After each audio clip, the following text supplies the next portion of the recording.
Good morning. Morning. Last time I preached out of Proverbs chapter 1. We're going to be there again this morning. So you can turn there. We made it through to about verse 19. It's been a little while, so I want to remind you again two of the things that I pointed out that I wanted you to keep in mind and remember. In chapter 1, verse 7 says, "The fear of the Lord is the beginning of knowledge." Wisdom comes from God. God is the one who created the world. He created man and the animals, everything in it. And wisdom is understanding the principles and how to apply them in order to achieve a good outcome. And the fear of the Lord is the beginning of wisdom. The second thing is in verse 17, it says, "Surely in vain the net is spread in the sight of any bird." If you saw the outcome, you would avoid the danger. Wisdom is teaching you to see beforehand what the outcome would be so that you know, so you can be spared from the net, spared from the snare. And so we're going to be continuing on in verse 20. "Wisdom crieth without. She uttereth her voice in the streets. She crieth in the chief place of concourse. In the opening of the gates, in the city, she utters her words, saying." Question: what language does she talk? Who can hear her? Okay, wisdom can be heard in any language. Right. Wisdom can be heard in any nation, in any location, throughout the world. Psalms 19:1, "The heavens declare the glory of God, and the firmament showeth his handiwork. Day unto day uttereth speech, and night unto night showeth knowledge. There is no speech, nor language, where their voice is not heard. Their line is gone out through all the earth, and their words to the end of the world." It doesn't matter where you live or what language you speak. Everybody has a sense of right and wrong, and they have the capacity to do what they know to be right, or they can reject that and do what they know is wrong. They have the capacity to see an end that they want to achieve and figure out how to get there. Now,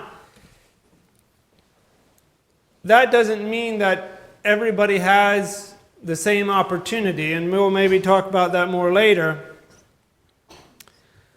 But everyone can hear wisdom's voice. And you can choose to listen, or you can choose to shut your ear. I like the way Adam Clark said it. Here wisdom is again personified, as it is frequently throughout this book, where nothing is meant but the teachings given to man, either by divine revelation or the voice of the Holy Spirit in the heart. And this voice of wisdom is opposed to the seducing language of the wicked mentioned above. He's making reference to, here in chapter 1, it talks about, "My son, if sinners entice thee, consent thou not." And he goes and lays out a scenario where they're saying, "Cast in your lot among us, let us all have one purse, and we'll lay wait for the simple and we'll, the innocent." So that's what he means, the seducing language of the wicked mentioned above. This voice is everywhere heard, in public, in private, in the streets, in the house. Common sense, universal experience, and the law of justice written on the heart, as well as the law of God, testifying against rapine and wrong of every kind. Wisdom is not hard to find if you're looking for it. She cries without. It's not some secret that, people, when they do something dishonest, they try and hide. but wisdom can't be hidden. Not even the most oppressive government can shut wisdom out. They can suppress wisdom. They can try to make a lot of noise and drown out wisdom. But wisdom can still be heard. Verse 22. How long, ye simple ones, will you love simplicity? And scorners delight in their scorning, and fools hate knowledge. Turn you at my reproof. Behold, I will pour out my spirit unto you. I will make known my words unto you. Because I have called, and ye refused. I have stretched out my hand, and no man regarded. But ye have set at naught all my counsel, and would none of my reproof. Like I said, wisdom is available. It's not that you have to pay a great price to find wisdom, the beginning of wisdom. What if all you had to do in order to have perfect health was eat a good diet and exercise?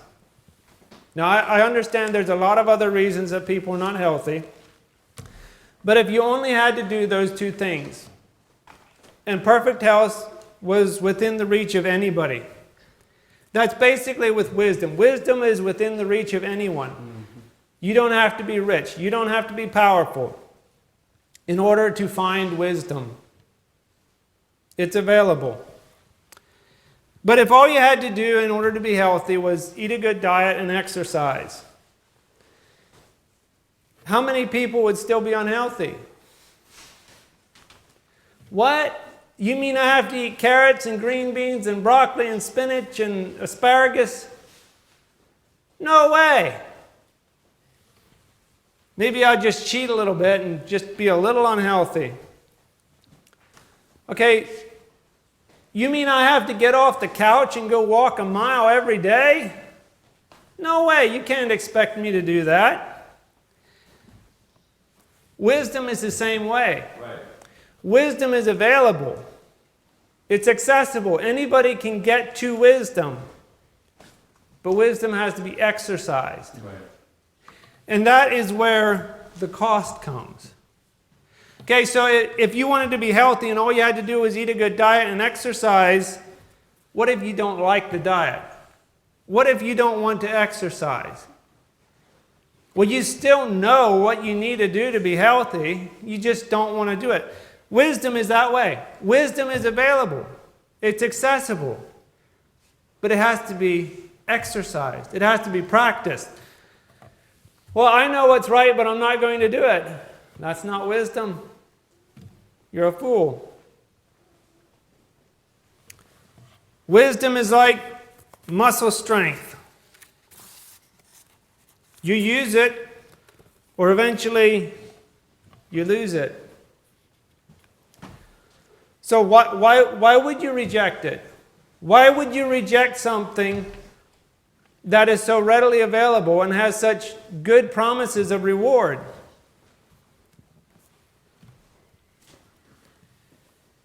Because you don't like it. You don't want it. It doesn't suit your taste. By the way, you can change your taste. You can change your taste to like it. And that is what the author of Proverbs is trying to get you to do. He's trying to show you and teach you the benefits of wisdom, so you will change your taste, so you will like wisdom. So if you acknowledge that this is good, this is what I should do, but you don't do it, your actions are saying, I don't believe that. Do you then have wisdom? No, wisdom has to be practiced. Wisdom has to be exercised. It's readily available, but the cost is in practicing it. And people don't like to practice it. At times, wisdom is going to conflict with what you want to do. Okay, we all know what that is. I know what I should do, but it's not what I feel like doing. But if I really think about it, later on I'm going to wish I had done what right now I don't feel like doing. So what are you going to do? Are you going to do what you know you should? Or are you going to do what you feel like? Listening to wisdom says, I'm going to do what I know I should. But that takes self-discipline. That takes making yourself do what, at the moment, I don't feel like doing. Jesus explaining the parable of the sower, he says, and these are they likewise which are sown on stony ground, who when they have heard the word immediately receive it with gladness. Yes, this is wisdom, this is right, this is good, this is what I should do, and have no root in themselves. They don't have the self-control, they don't have the self-discipline to persevere. And so endure, but for a time. And afterward, when affliction or persecution arises, for the word's sake, immediately they are offended. The price wasn't in knowing wisdom, the price was in practicing wisdom. And so they decided not to practice, because they didn't have the self-discipline and the self-control to stick to it until you get to the end. And they didn't have the foresight, the motivation to get themselves up, to follow this path until the fruit came. After the seed was planted, but before it brought forth fruit, they quit.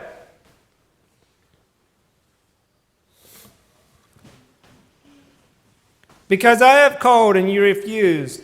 I have stretched out my hand and no man regarded. But ye have set at naught all my counsel and would none of my reproof. I also will laugh at your calamity. I will mock when your fear cometh. When your fear cometh as desolation, and your destruction cometh as a whirlwind, when distress and anguish cometh upon you. Wisdom is not neutral. Here we find wisdom laughing and mocking. But wisdom is not neutral, and nor can you be neutral in relation to wisdom. The reason you reject wisdom is because you hate it, or you despise it. You don't consider it worth the trouble. It's freely offered. It has many advantages and many blessings. So then what can be said if you don't practice it? Well, the only thing that can be said is you despised it or you hated it. You know, it's not that, I can't afford this. Okay, anybody can afford wisdom. Anybody can practice wisdom. So if you don't, it's because you don't value it. Right. But if you don't value wisdom, if you don't practice wisdom, wisdom is going to turn against you. Wisdom is not neutral. Wisdom is not the kind of thing that you can have and have the advantages of it or not have, and, well, then what? You have to have wisdom to have the advantages of it. Meaning if you don't have wisdom, you're left with the disadvantage.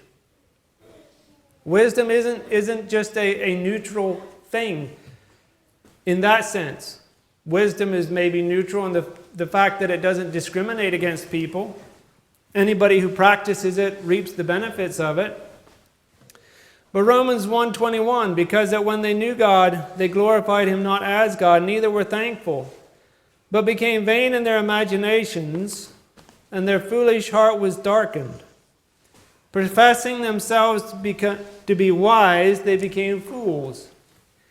They turned against wisdom, and wisdom turned against them.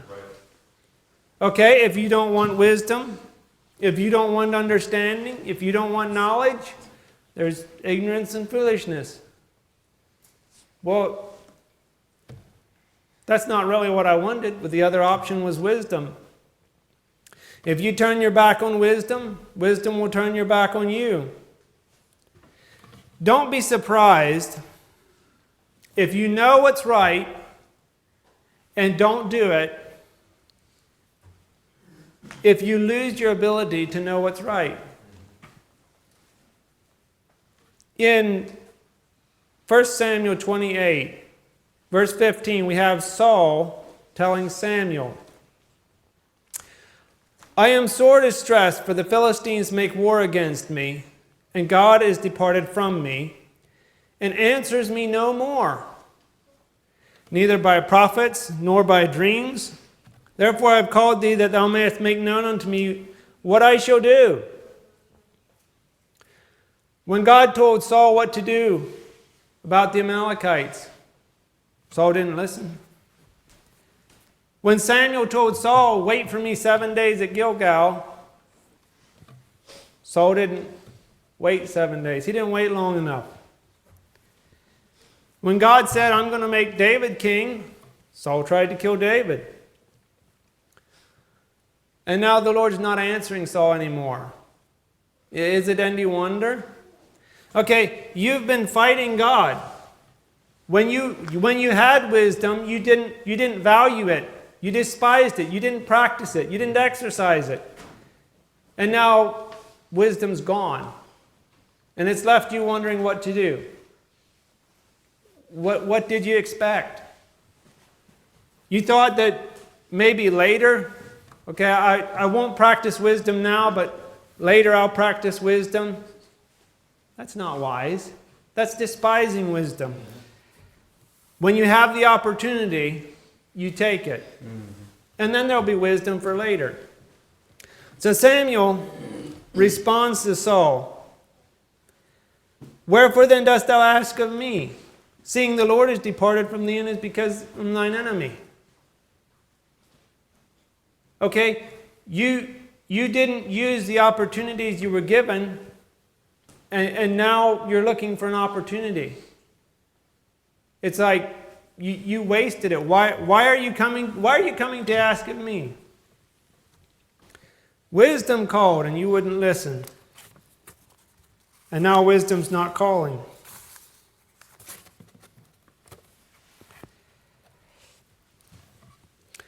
Then shall they call upon me, but I will not answer. They shall seek me early, but they shall not find me.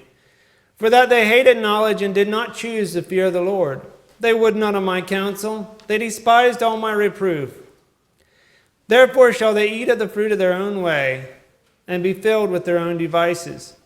For the turning of the way of the simple shall slay them, and the prosperity of fools shall destroy them.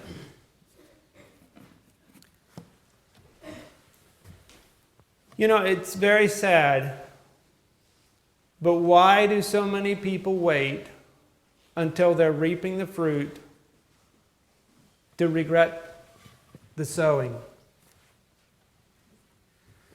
Why is it until people are reaping the consequences of their bad decisions do they look back and say, I should have made better decisions? Some people never do figure it out.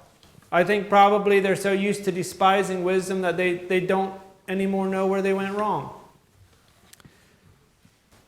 But when you're old and your youth is gone and wasted, it's too late to regret the choices you made then. Why didn't you make those choices back then when you had the opportunity? After your children are grown and gone, and you regret the way you raised them, it's too late then. After you've wrecked your relationship with your wife or your husband or whatever, and then you look back with regret because now you're eating the fruit. Okay, you planted the seeds, now you're eating the fruit, and you say, I should have planted different seeds. Was there no wisdom available back then? When you were sowing the seeds, Come on. was there no wisdom available? Was wisdom not telling you, don't plant that crop, plant this crop? Forget it, I don't need that wisdom. I feel like doing other things. And now you're eating the fruit of it. You're suffering the consequences of the bad decisions you made. And you go, oh, I should have done different. But really, if you were put back, would you make different decisions? Would you do it different? Or are you still the same kind of individual? After your money's gone, you wasted it. That's not the good time to start saving. Okay, you get the point? After the opportunity's passed, isn't the time to take it. When you have the opportunity, when wisdom is crying to you, is the time to listen. Wisdom is all about looking ahead and seeing the outcome. You have to understand what your goal is. What is the objective you're trying to achieve? And wisdom tells you how to get there. You have to look ahead and think about what is it I'm trying to accomplish. And that's something especially young people tend to neglect. They're not looking at when I'm old. They're just looking at what they feel like doing now. But wisdom says, look ahead. And I'll show you how to get a good outcome. Remember, surely in vain is the net spread in the sight of any bird. It's not obvious. The snare, the net isn't obvious. The devil is laying the net. He knows what he's doing. If you don't listen to wisdom, you will get snared. But wisdom will show you the net. Wisdom will show you. Wisdom will say, don't do that. Did you think about what the consequences of that would be?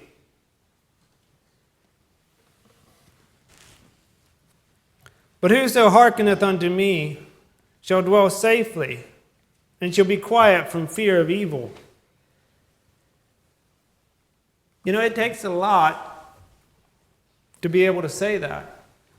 Wisdom's got a lot to offer. Wisdom will save you from shame, guilt, and regret. But wisdom will not save you from all sorrow, grief, or pain. You can have sorrow, grief, and pain, and you will, even if you are wise. But you will not have shame, guilt, and regret. Right. Unless you're looking back at where you were being foolish.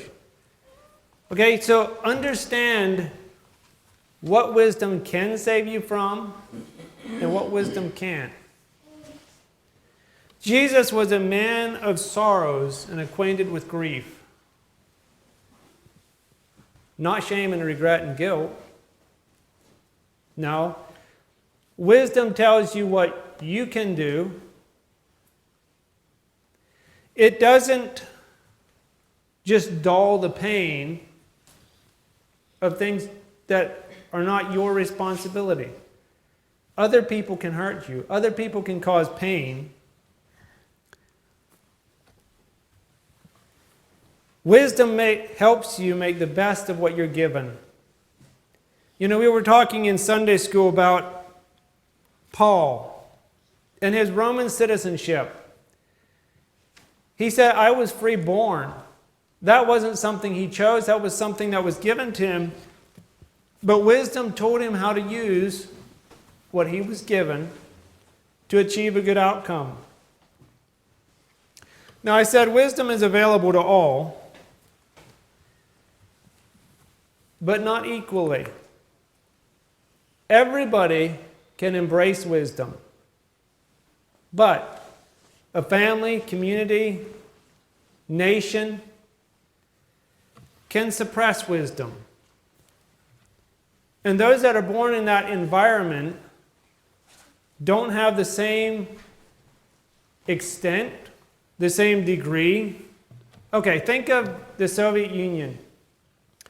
The Soviet Union spent decades suppressing Christianity. supporting and endorsing atheism. Do you expect someone born in that environment to have the same understanding of God that someone born in a free country does? So does that mean that people born in that country or in that environment can't understand right from wrong? No, they still have the capacity to understand this is right, this is wrong. I shouldn't treat my neighbor that way. I should treat my neighbor this way. I shouldn't treat my wife that way. I should treat her this way. I shouldn't treat my children that way. I should treat them this way. But they won't have the same understanding as those who have been raised in a family, community, or nation that has embraced wisdom. So wisdom is available. You can hear wisdom's voice. You can pursue it. But it will also build up from generation to generation a proper understanding of how to achieve a good outcome. Don't expect someone raised where wisdom was suppressed to have the same understanding of family life, husband-wife relationships, child training. And that's, okay, I said families, communities, nations. You can have a nation where wisdom is embraced, but you can have a community that does not embrace wisdom, that tries to suppress wisdom. People born in that community, they don't have the same understanding as those born where it was embraced. So when you embrace wisdom, you're not only helping yourself, you're helping those around you. When you suppress wisdom, you're not just hurting yourself, you're hurting those around you. Now, the Bible makes it clear. You can have a fool who begets a wise man. You can have a wise man who begets a fool. But if a wise man begets a wise man, he's given more opportunity. He will understand more of wisdom. David set Solomon up very good.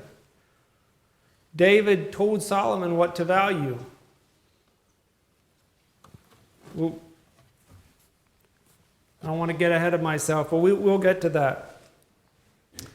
Where wisdom flourishes, peace and safety dwell.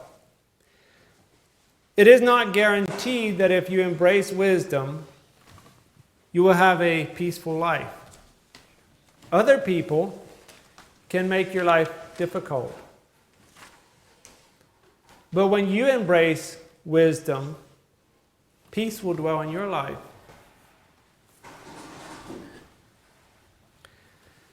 My son, if thou wilt receive my words and hide my commandments with thee, so that thou incline thine ear unto wisdom, and apply thine heart to understanding. Yea, if thou criest after knowledge, and lift up thy voice for understanding. Now, okay, take note of what's being valued here. If thou criest after knowledge, and liftest up thy voice for understanding. It doesn't say, if thou criest after wealth and popularity. Okay, and that's important. David is telling Solomon here what to value. If thou seekest her as silver and searchest for her as for hid treasure, then shalt thou understand the fear of the Lord and find the knowledge of God. You will secure what you're seeking. Okay, so it's my son. Who's talking here? This is not wisdom talking. This is a parent giving instruction to a child. Probably David telling Solomon. It's possible Solomon's recording this. But this is a parent giving advice to their child. And what are they saying? Get wisdom. Get understanding. Seek knowledge. Value it.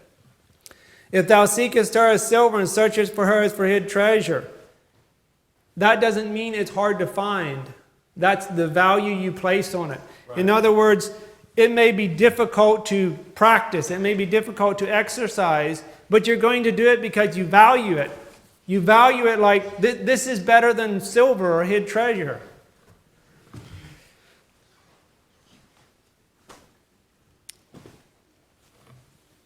I read a definition of wisdom, a couple actually, that I thought were pretty good. Wisdom is the ability to apply knowledge, experience, and good judgment to navigate life's complexities. It is often associated with insight, discernment, and ethics in decision making. Also, the ability to understand and respond to reality, the reality there is important, in a balanced and thoughtful manner. So you're not just pursuing your passions or pursuing what you feel like doing, but you have the ability to calculate. Take in all the information and calculate a response that will achieve a good outcome. Solomon got it. David instructs Solomon. He tells Solomon, value this. And Solomon grasped that. We see God coming to Solomon in 1 Kings chapter 3, verse 5. In Gibeah the Lord appeared to Solomon in a dream by night. And God said, ask what I shall give thee. And Solomon said, thou hast showed unto thy servant David my father great mercy, according as he walked before thee in truth and in righteousness and in uprightness of heart with thee. Solomon understood why God had showed mercy to David. He lists it there. According as he walked before thee in truth and in righteousness and in uprightness of heart with thee. And thou hast kept for him this great kindness, that thou hast given him a son to sit on his throne, as it is this day. And now, O Lord my God, thou hast made thy servant king instead of David my father. And I am but a little child. I know not how to go out or come in. And thy servant is in the midst of thy people, which thou hast chosen, a great people that cannot be numbered or counted for multitude. Give therefore thy servant an understanding heart to judge thy people, that I may discern between good and bad. For who is able to judge this thy so great a people? Solomon got it. He understood. David said, value wisdom. And Solomon valued wisdom. When God came and said, what shall I give you? Solomon says, wisdom. Okay, he got it. And the speech pleased the Lord that Solomon had asked this thing. And he said unto him, because thou hast asked this thing, and hast not asked for thyself long life, neither hast asked riches for thyself. God knew what people pursue. And God said, you ask for wisdom instead of asking for riches, or for long life, or for the life of thine enemies. But hast asked for thyself understanding to discern judgment. And God was pleased with that. Right. It says, the speech pleased the Lord. Behold, I have done according to thy words. Lo, I have given thee a wise and an understanding heart, so that there was none like thee before thee, neither after thee shall any arise like unto thee. And I have also given thee that which thou hast not asked, both riches and honor. That is a result of wisdom. That is a fruit of wisdom. I've given you wisdom. And that's also going to lead to riches and honor. That's part of the blessing of wisdom. That's what wisdom has to offer.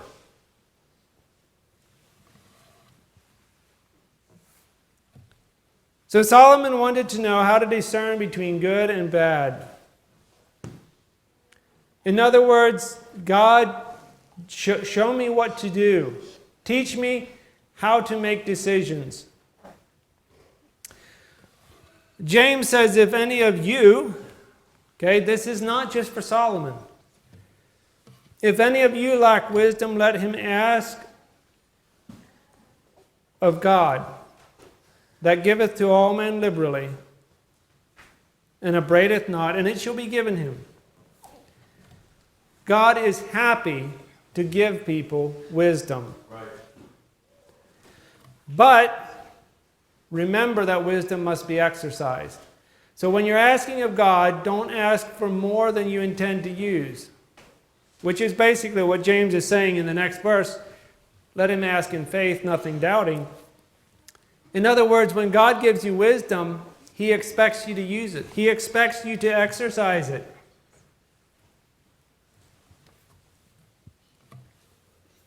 You don't, do you want wisdom just so you can be wise, but not so you can practice what's right?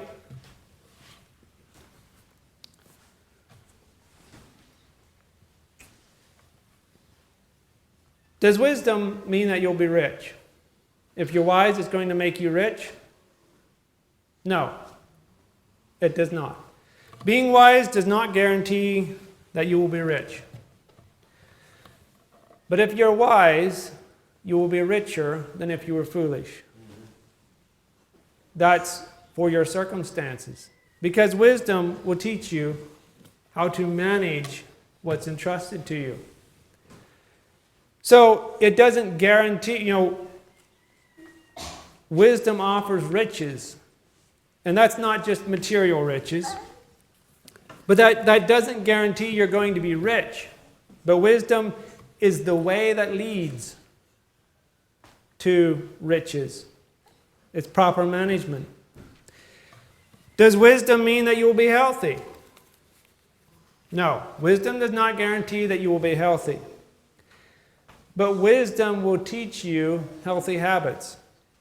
Wisdom will teach you how to manage what's entrusted to you, and you'll be healthier if you're wise than if you're foolish. That doesn't mean every wise man will be healthier than every fool. Wisdom teaches you how to manage the opportunities given to you to achieve a good outcome.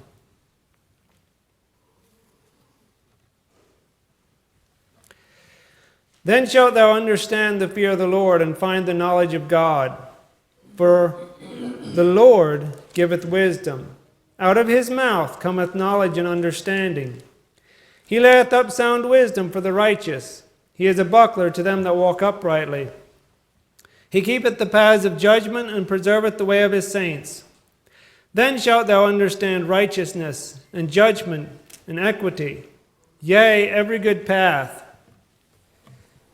As I mentioned before, God created the universe. He created the plants, animals, man, and the wisdom how to manage this comes from God. I find it interesting when man discovers something new. God says, yeah, I created that. I created that, and 6,000 years later, you finally figured it out.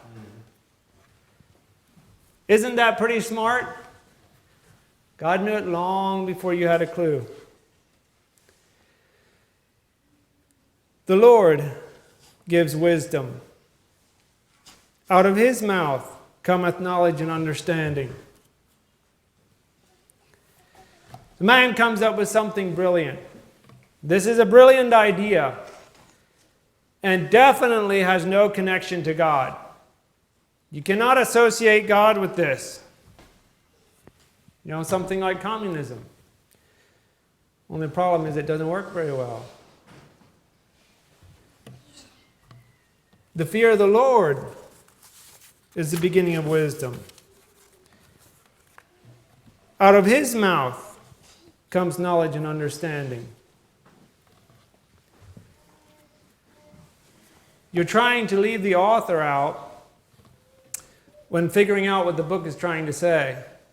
And by the book, I don't mean the Bible, though there's a lot of wisdom in the Bible. But I mean the universe, the world, the way things operate. Okay, we're going to figure this out, but leave God out of it. You'll be a fool. Right. Oh, but we figured a lot of stuff out. Yeah, how much more could have you figured out? How much quicker could have you learned that? When you finally figured it out, God says, that was 6,000 years ago I made that. I've known all this time. The fear of the Lord is the beginning of knowledge, but fools despise wisdom and instruction. Okay, going on in verse 10. When wisdom entereth into thine heart, and knowledge is pleasant unto thy soul, discretion shall preserve thee, understanding shall keep thee, to deliver thee from the way of the evil man, from the man that speaketh froward things, who leave the paths of uprightness to walk in the ways of darkness, who rejoice to do evil and delight in the frowardness of the wicked, whose ways are crooked. That is such a good description. Whose ways are crooked, and they froward in their paths. To deliver thee from the strange woman, even from the stranger which flattereth with her words, which forsaketh the guide of her youth and the covenant of her God. The evil man, you might say a perverse man or the rebel, someone who is out of bounds and not coming back. They're not there by accident. They're not there because they were born there. They are there because they chose to be there. They live outside of bounds and they delight in doing it. It says, who rejoice to do evil and delight in the frowardness of the wicked. Not only do the same, but have pleasure in those that do them. They don't like law and order. They don't like boundaries, rules, standards, too restrictive. They don't like to feel the pressure.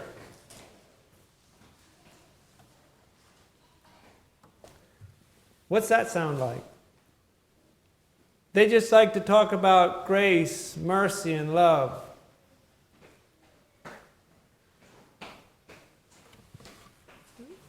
They delight in making light of God's law.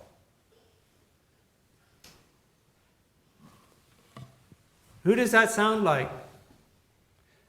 Is that most of Christianity today? They don't like law and order. They don't like standards, boundaries. They're too restrictive. They don't like to be pressured. They just like to talk about grace, mercy, and love. Okay, they're out of bounds and they're not coming back. They're outside of God's standards and they're not trying to get in. They don't see the need. They preach that there is no need. What? Are you the evil man that David is warning Solomon about? Okay, I don't think David was warning Solomon about the Moabites. I think he's talking about people in Israel. Inside of God's chosen people. But look around you. Don't you see it? The strange woman. A woman who is outside of bounds. It says, which forsaketh the guide of her youth, and forgetteth the covenant of her God. Doesn't like instruction. Doesn't like to be told what to do. Doesn't like to stay inside the bounds of a covenant.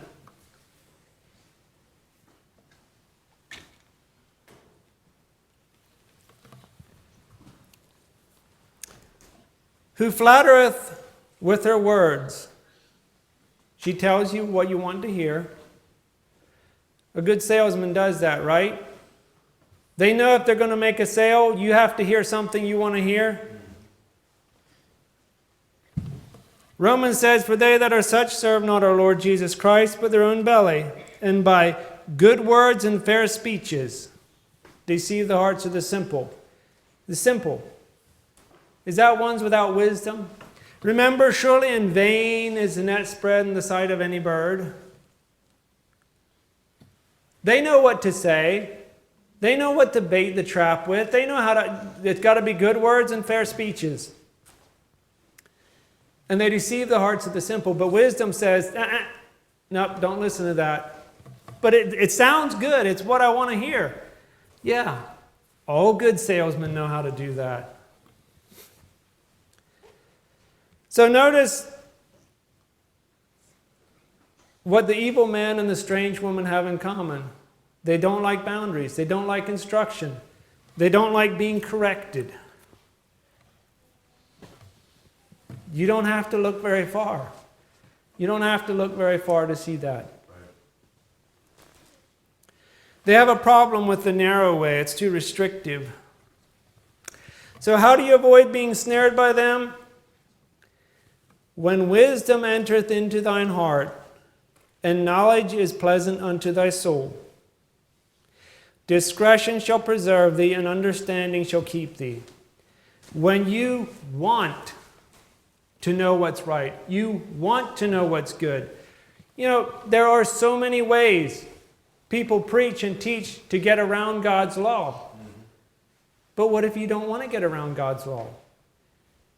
What if you say like David, oh, how love I thy law? You won't be snared by these people.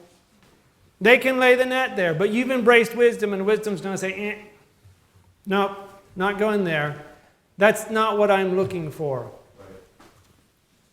When wisdom entereth into thine heart, and knowledge is pleasant unto thy soul.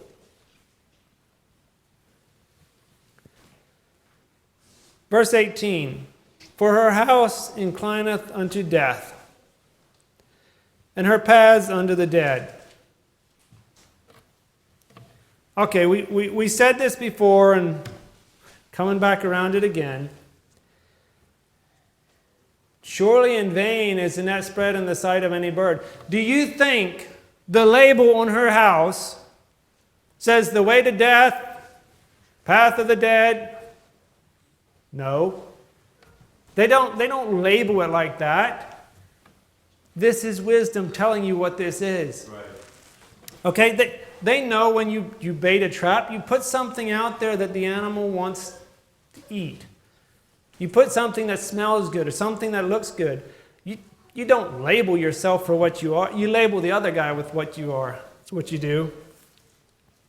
They're likely to label it house of good words and fair speeches. Not way to death and house of the dead. Wisdom will save you from being snared. Wisdom teaches you. Wisdom is no. Look at this good bait. See, oh, it smells so good. Wisdom said, nah. None that go unto her return again, neither take they hold of the paths of life, that thou mayest walk in the way of good men, and keep the paths of the righteous. For the upright shall dwell in the land, and the perfect shall remain in it. But the wicked shall be cut off from the earth, and transgressors shall be rooted out of it. Wisdom tells you the end of the story. Wisdom says, here's where this is going. This path over here, this evil man, this strange woman, this is the way to death. This is where the dead are. Wisdom here, this right path, this is where the upright shall dwell in the land, and the perfect shall remain in it. This is the way to walk. And you can understand, you can see the snare, you can see the net. Oh, it's cleverly baited. The devil's been around a while, he knows all the tricks.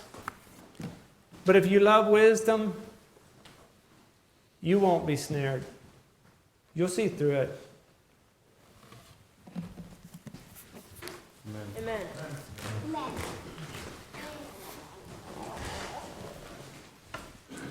I've never tried to snare a bird. Obviously, those who do know that if the bird sees you spread the net, it's not going to happen. And but I know I've when I was a child, we went out and visited a trapper out in New Mexico, and we would run the trap line, and he would show us how to reset the trap. Well, for a fox or a bobcat or coyote is what he was trapping for furs, and he would have a bottle of rabbit urine that he collected, and he would make it to where there was no scent of a human there, and yet there was this smell of what the animal wants. If that animal smelled the steel of the trap, if that animal smelled your scent being in the area, doesn't matter what else is there. It's smart enough to get out of there.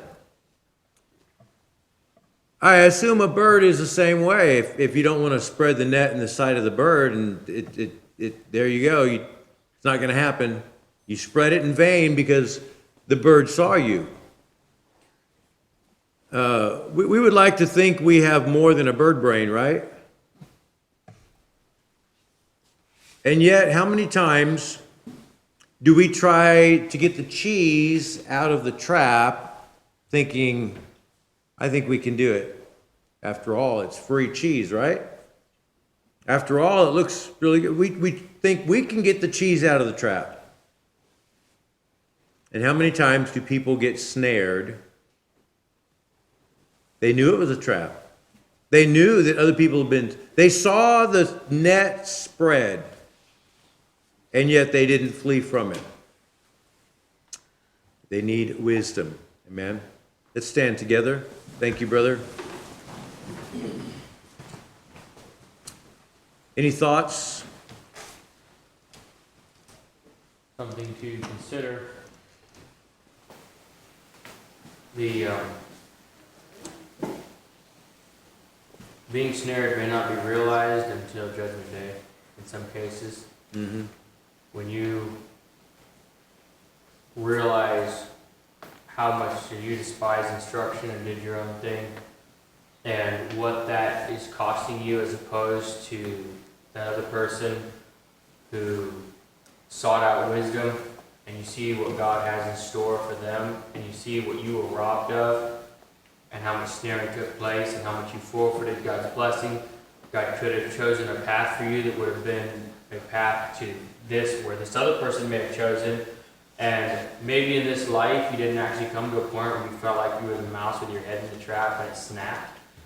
Some people probably get to that point with their snares and traps, but at Judgment Day, when you see those rewards handed out, when you see, what you chose, what you lost because of what your inclinations and your lack of receiving instruction and your lack of ability to seek out God's preferences, and you listen to the tempter, there's probably going to be a great revelation on that day as to just what you were robbed of from the devil, but you weren't robbed of it against your will. You chose it, but that your enemy really did get you several times and get you to forfeit a lot of blessing that God would have had in store. And I think that's a big reality that as Christians we need to think about, because we may think, we're going to avoid these big traps that we think would be the big traps that the world gets themselves at, obvious stuff.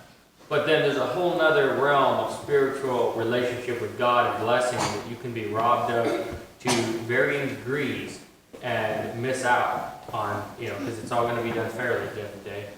Right. So if we, from our standpoint, aren't distracted by the big stuff, and can hone in on the small stuff and determine not to be caught in the traps like this, and not be robbed of this relationship with God in any way, that's going to help us dial in a little bit and not be a bird brain. So the one with the greatest wisdom will be determined by how close they got to reaching their full potential in life. Using what you were given: time, health, money, resources. The wisest person will have come closest to reaching their potential for God with what they were given. And, some brought forth 30-fold, some 60-fold, some 80-fold. Well, what was the difference? Well, the difference was the amount of wisdom.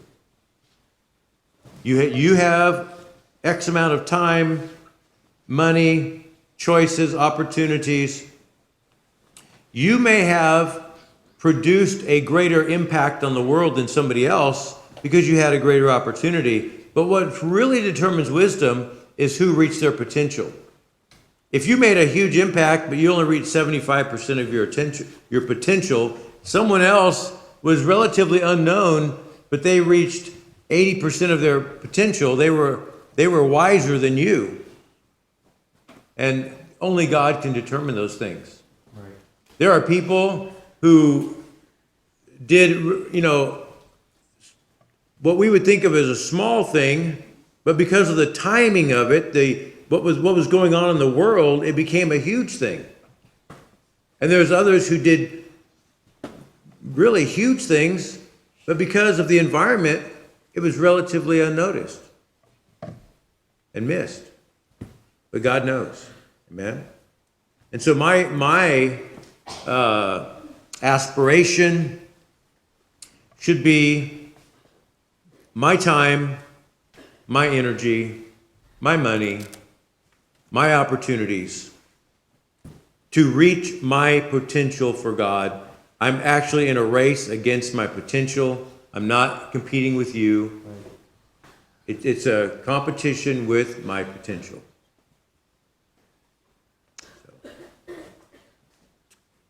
Well, let's go to the Lord in prayer before we observe communion and realize that you being raised in this congregation gives you a different environment, a different potential than someone raised a little boy in a drunkard's home. Okay? He doesn't have what you have. In the long run, if he turns to the Lord and hungers and thirsts and seeks wisdom like buried treasure, like silver and gold, even though on Judgment Day he didn't make as big a splash as you, it might turn out that he was wiser than you. So, let's go to the Lord in prayer and use every opportunity that we have. Amen.